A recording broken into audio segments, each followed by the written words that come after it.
आप नेपाल वासी ही पूरी दुनिया में ऐसे हैं कि आप प्रकृति से इतने जुड़े हुए हैं, कनेक्ट हैं। बजाउनुस् ताली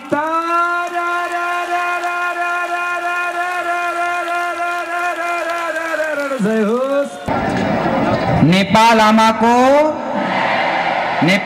को आप कभी मत लड़िएगा कि मैं ब्राह्मण, मैं क्षत्रिय, मैं वैश्य, मैं शूद्र, हम चारों भाई हैं। यहाँ मुझे भगवान पशुपतिनाथ जी ने बुलाया है।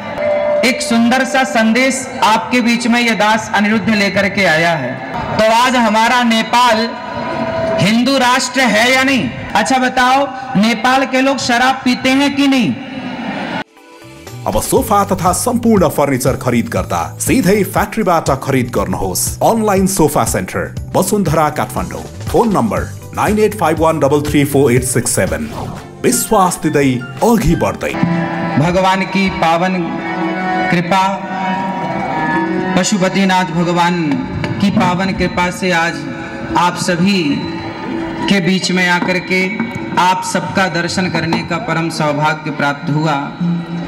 मंचस्थ सभी विद्वानों को, सभी आचार्यों को, सभी गुरुजनों को, आप सभी संतों को बारंबार नमन। आप सभी के चरण धूलि उठाकर ये दास अनिरुद्ध अपने माथे पर रखता हुआ अपने आप को कृतार्थ करता है आप सबके चरण रज से। आप सब उपस्थित माताएं, बहनें, बच्चे, बुजुर्ग सभी के चरणों में दास अनिरुद्ध का कोटि कोटि नमन।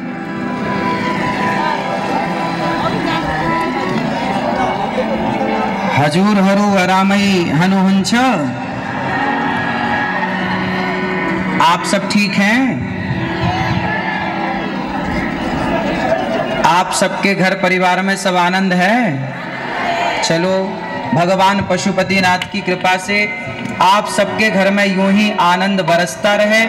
आपके घर में, आपके घर आंगन में बच्चों की किलकारियां गूंजती रहें। सदा आप सुखी और स्वस्थ रहें।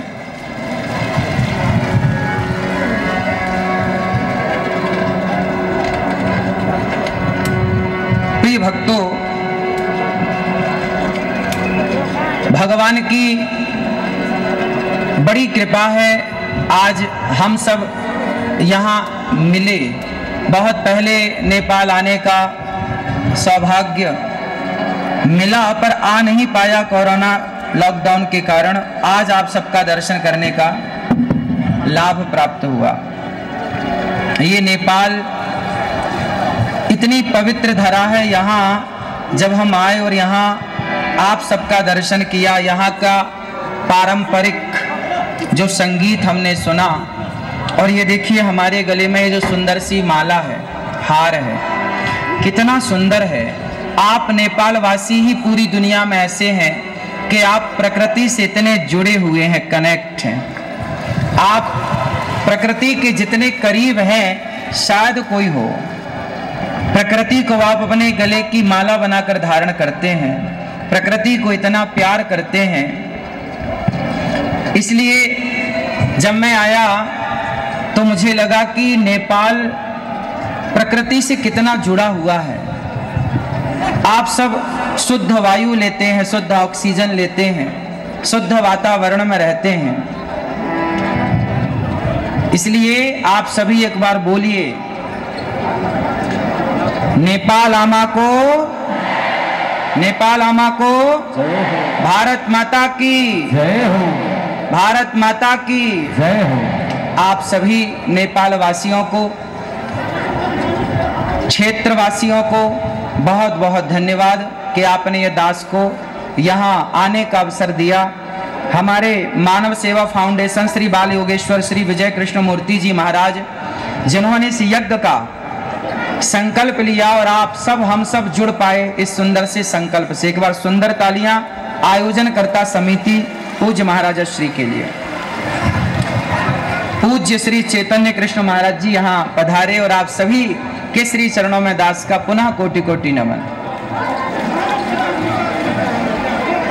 अब आप सब ये बताएं कि आप में से कितने लोग वृंदावन आए हैं, गौरी गोपाल आश्रम आए हैं। मैं आप सबको निमंत्रण देने आया हूं आप सब जल्दी से जल्दी वृंदावन गौरी गोपाल आश्रम आए और गौरी गोपाल आश्रम में जितनी वृद्ध माओं की सेवा चल रही है, वहां जितनी सेवाएं चल रही हैं, अपनी आंखों से आकर के वहां की सेवाओं को देखें।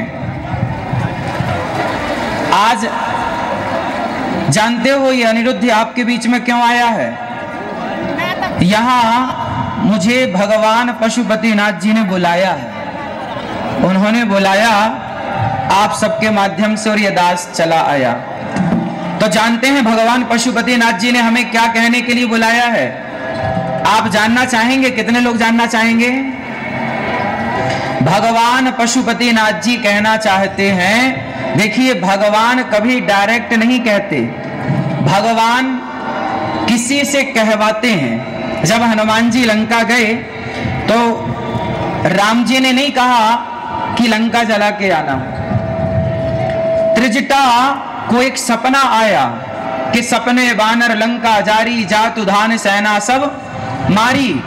तो त्रिजटा ने माता सीता को सपना सुनाया और कहा कि आज मैंने सपने में देखा कि एक बंदर आया और पूरी लंका को जला करके चला गया। जब त्रिजटा का सपना हनुमान जी ने सुना तो हनुमान जी को लगा कि त्रिजटा के द्वारा स्वयं हनुमान जी ये समझ गए कि प्रभु राम ये कहना चाहते हैं कि जब लंका गए हो तो फूक की आना है। लंका गए हो तो रावण के घमंड को जला कर ही आना। मानो ये संकेत हनुमान जी के द्वारा, त्रिजटा के द्वारा हनुमान जी तक राम जी ने पहुंचाया। उसी तरह एक सुंदर सा संदेश आपके बीच में यह दास अनिरुद्ध लेकर के आया है और वो संदेश सिर्फ इतना है कि आज नेपाल में आप सब संगठित रहें। आपको पता है जब जब हम जातियों में बंटते हैं तब तब हम बहुत बड़ी हानि कर लेते हैं अपनी। अच्छा बताइए आप सब लोग, क्या हमें जातियों में बंटना सही है? उत्तर दो। मैया, ओ मेरी प्यारी माँ, बैठ लो मेरी माँ, सुन लो। हमें जातियों में नहीं बंटना चाहिए। नेपाल में जातियों में लोग बंटे हैं या नहीं, हम आपसे पूछ रहे हैं, बताइए। नेपाल के लोग जातियों में तो नहीं बंटे। हम सबकी एक जाति है, हम सबकी जाति है मानव जाति, हम मनुष्य हैं। बड़े भाग्य मानुष तन पावा और सुर दुर्लभ सद ग्रंथन गावा। हम सब मानव हैं, हम सब मनुष्य हैं और हम जातियों में ऊंच नीच में ना बटे, हम संगठित रहें। आज नेपाल में जानते हो, आप सबको पता होगा कि आज पूरे नेपाल में धर्म परिवर्तन की घटनाएं बहुत तेजी से फैल रही हैं। आप कितने लोग जानते हैं कि नेपाल में धर्म परिवर्तन हो रहा है? कितने लोग जानते हैं? बताइए, ये धर्म परिवर्तन होना सही है? उत्तर। तो धर्म परिवर्तन को कितने लोग रोकना चाहते हैं?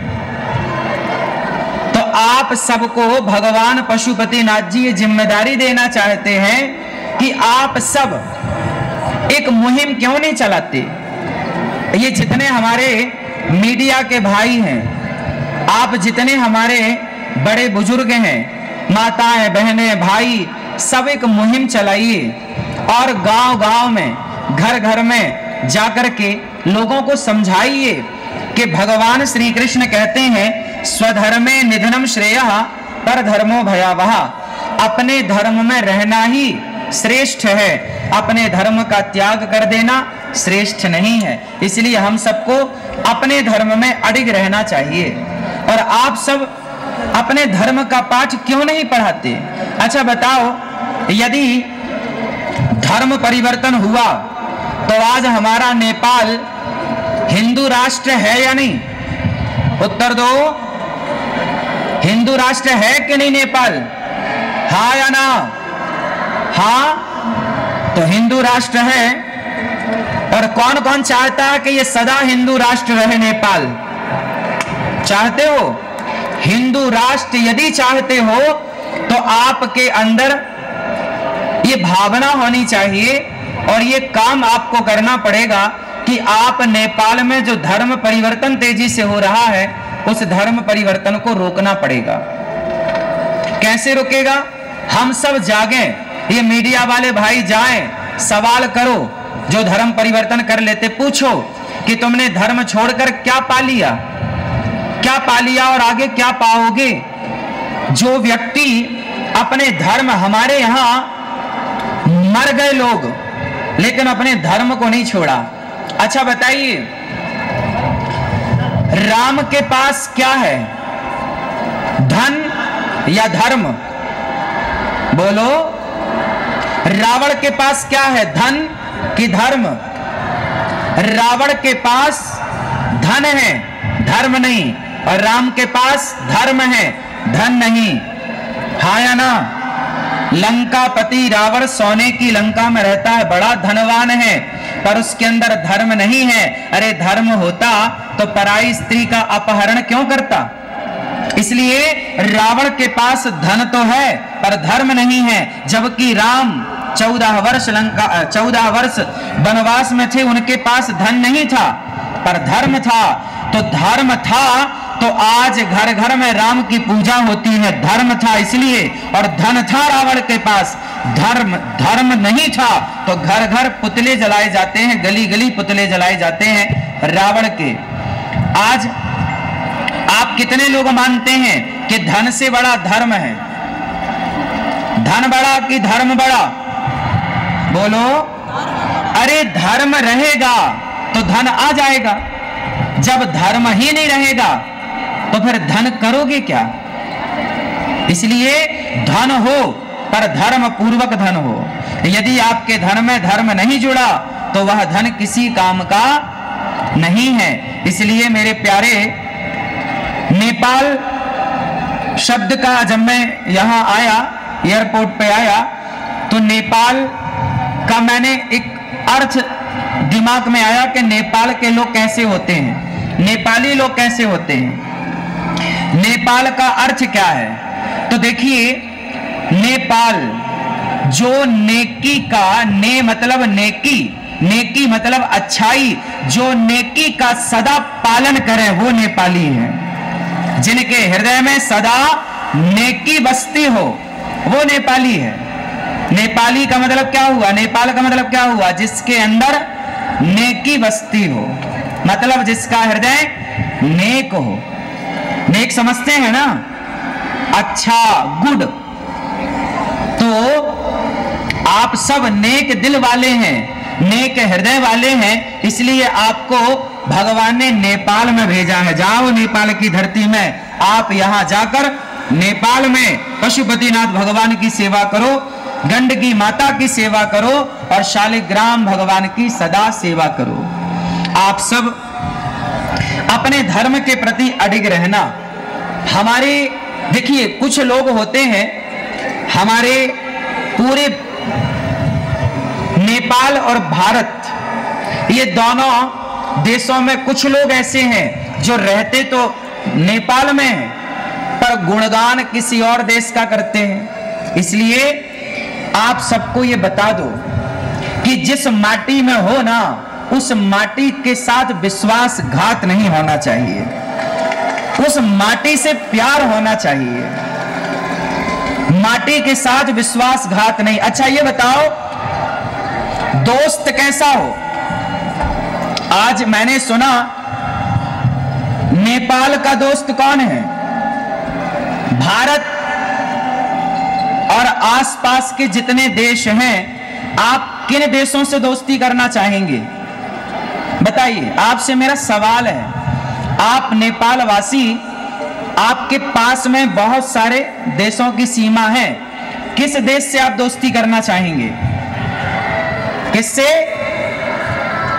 किससे? जोर से। भारत से। भारत से दोस्ती करना चाहेंगे? भारत तो सदा आपके साथ है और सदा हम और आप कभी दो थे ही नहीं, एक थे, एक हैं और एक एक ही रहेंगे। और जो लोग भारत और नेपाल के बीच में कोई जहर घोलने का कार्य करे तो समझ लेना कि ये दोनों देश का नुकसान चाहता है। अच्छा ये बताइए, हमारे भारत से लोग हजारों की संख्या में पशुपतिनाथ जी का दर्शन करने आते हैं कि नहीं? बोलो हाँ या ना? भारत से हजारों लोग गंडकी माता का दर्शन करने आते हैं कि नहीं? भारत से लाखों लोग शालिग्राम भगवान लेकर जाते हैं कि नहीं? इसका मतलब है कि भारत की आस्था नेपाल से जुड़ी है। भारत नेपाल को अपना मानता है। भारत के आने से नेपाल की अर्थव्यवस्था मजबूत होती है। जरा विचार करो कि चाइना अगर नेपाल आया तो चाइना क्या पशुपतिनाथ भगवान का दर्शन करने आएगा? क्या गंडकी का दर्शन करने आएगा? क्या वो शालिग्राम भगवान की पूजा करने आएगा? अरे चाइना को नेपाल के धर्म से क्या करना? नेपाल की संस्कृति और नेपाल के धर्म से तो भारत का अटूट रिश्ता रहा है। इसलिए भारत और नेपाल इन दोनों देशों के बीच में कभी किसी भी प्रकार की लकीर ना खींचे, क्योंकि हम दोनों यदि मिलकर रहेंगे तो निश्चित है कि हमारी और आपकी अर्थव्यवस्था, राष्ट्रीय स्तर की मैं बात कर रहा हूं, समृद्ध रहेंगे, हम सब खुशहाल रहेंगे। और आपने यदि दोस्ती उन लोगों से कर ली जिन्हें गंडकी माता और शालिग्राम भगवान और पशुपतिनाथ जी से कोई लेना देना नहीं, तो सोचिए इस धर्म का, इस संस्कृति का क्या होगा।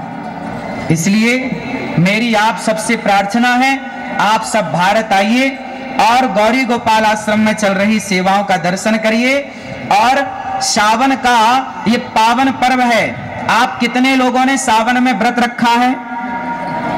रखा है? भगवान शिव को जल चढ़ा रहे हैं कि नहीं? कौन सा जल? कौन सा जल? सारे जल चढ़ाओ, पर भगवान शिव को पता है कौन सा जल पसंद है? भगवान शिव को नेत्रों का जल पसंद है। इतना प्रेम उमड़ना चाहिए आपके भीतर शिव के प्रति कि आंखों से अश्रुधार बह पड़े और शिव जी के ऊपर जाकर चढ़ जाए। ऐसी नेत्रों की धारा। भगवान शिव को क्या पसंद है बताइए? प्रेम। राम ही केवल प्रेम प्यारा, और जान ले ये जो जाननी हारा। राम को क्या पसंद है? बोलो। नेपाल वासियों को क्या पसंद है? क्या पसंद है? नफरत पसंद है या प्रेम? क्या पसंद है? प्रेम। आप सब नेपाल वासियों को प्रेम पसंद है। और हमारे प्रभु राम भी कहते हैं कि राम ही केवल प्रेम प्यारा, इसलिए प्रेम से मिलजुल करके रहिएगा। अच्छा बताओ, नेपाल वासी आप कितने भाई हैं? जोर से, कितने भाई हैं आप लोग? हम सनातनी। आप में से कितने लोग सनातनी हैं? सत्य सनातन धर्म को जानने और मानने वाले कितने हैं? हाथ उठाओ सब। तो सुनो, हम सभी सनातनी, चाहे भारत में हो या नेपाल में हो या भूटान में हो या जापान में हो या अमेरिका या लंदन, कहीं भी सनातनी हो। सनातनी 4 भाई हैं। कितने भाई? कौन कौन से? ब्राह्मण, क्षत्रिय, वैश्य और शूद्र। हम चारों एक पिता की संतान हैं और हम चारों सदा से भाई रहे हैं। कुछ लोगों ने यह जातिवाद का जहर घोलकर हम लोगों को आपस में लड़ाने का कुछ लोगों ने षड्यंत्र किया। आपसे मेरी हाथ जोड़ के प्रार्थना है कि आप कभी षड्यंत्र में मत उलझिएगा। भारत में जब अंग्रेज आए तो उन्होंने नारा दिया, फूट डालो शासन करो। और उस फूट डालो शासन करो के तहत भारत को खूब लड़ाया जातियों के नाम पर, और हम आपस में लड़ते रहे और कई 100 वर्षों तक गुलाम रहा भारत। इसलिए मेरी प्रार्थना है कि हम जब जब लड़े हैं तब तब बटे हैं। इसलिए आप लड़ना चाहते हैं या संगठित होकर रहना चाहते हैं?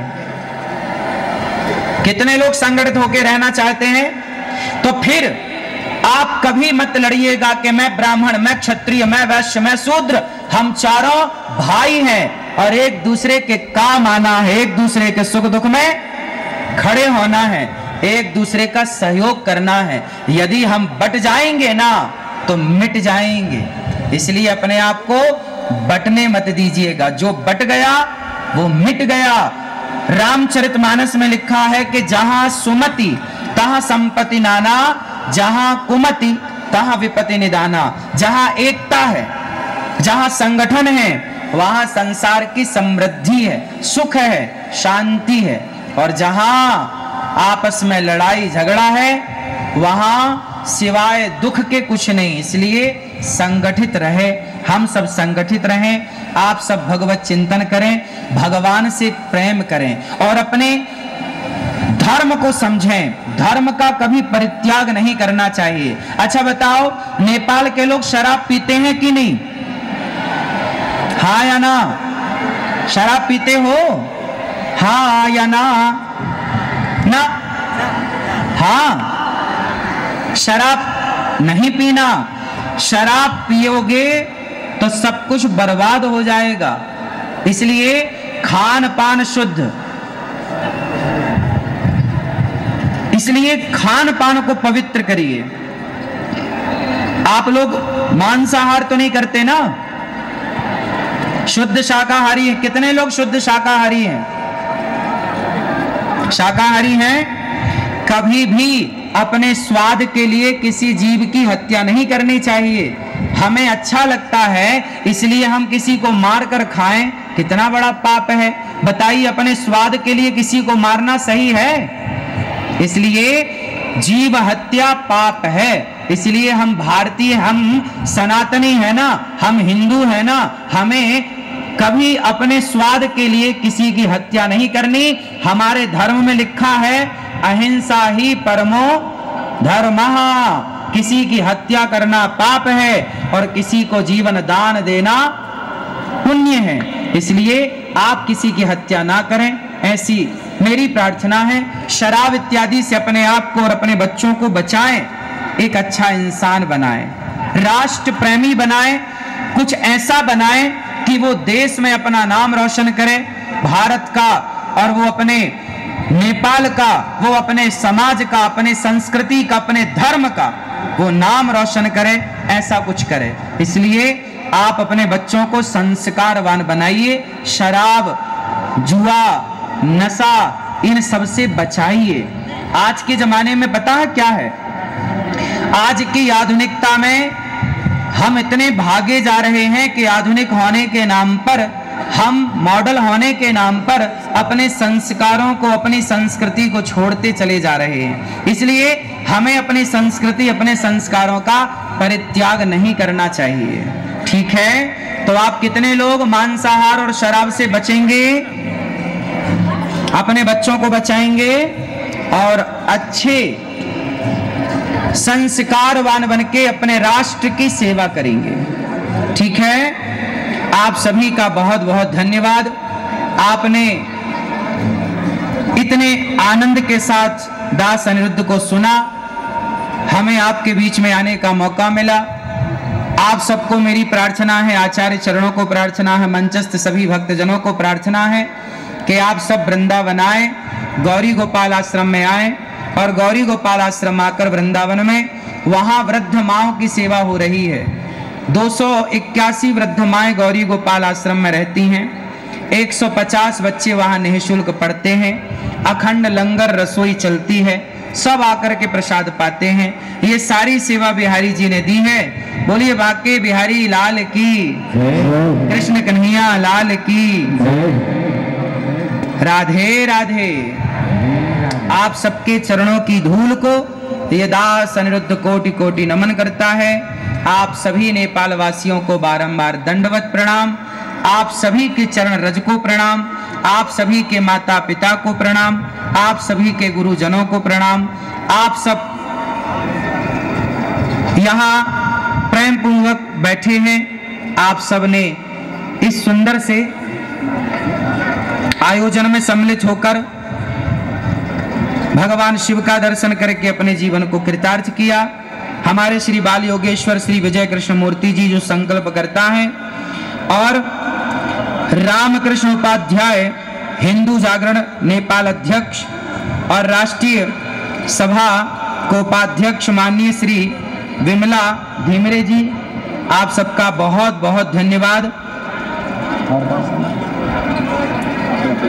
श्री चैतन्य महाराज जी और आप सभी मंचस्थ सभी आचार्यों को, मातृशक्ति को कोटि कोटि नमन। आप सबको जय श्रीमन नारायण, जय श्री कृष्णा, राधे राधे। नेपाल आमालो आमा को जय हो, भारत माता की जय, गंडगी मैया की जय हो, शालिग्राम भगवान की, जय हो, पशुपतिनाथ भगवान को जय हो।